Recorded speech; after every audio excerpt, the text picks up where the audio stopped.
E aí, manelinhos, aqui é a Manelli Bonato e hoje eu vou mostrar pra vocês se algumas pessoas sabem como fazer uma pipoca de micro-ondas.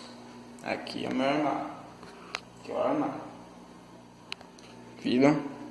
Agora primeiro você vai ter que pegar, como é que eu vou pegar aqui? Pegar uma dessas, uma pipoca com medida de cacete.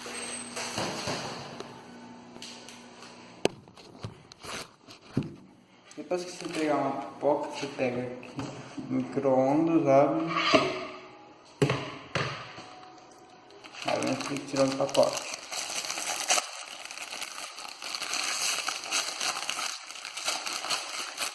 Tudo de pacote, tá? Depois que você tira, tem que estar com jeitinho. Você coloca aqui embaixo.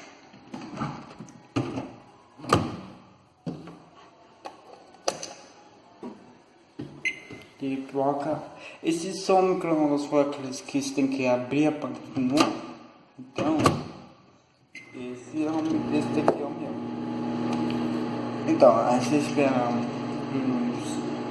uns minutinhos, acho que umas 11 horas, eu acho. Não, umas 1 hora.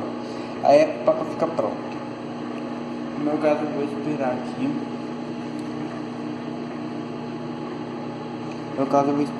Tá? Já abri, passou uns minutinhos e a pipoca está quase pronta. Conta 9, 8, 7, 6, 5, 4, 3, 2, 1, acabou. Tira com cuidado.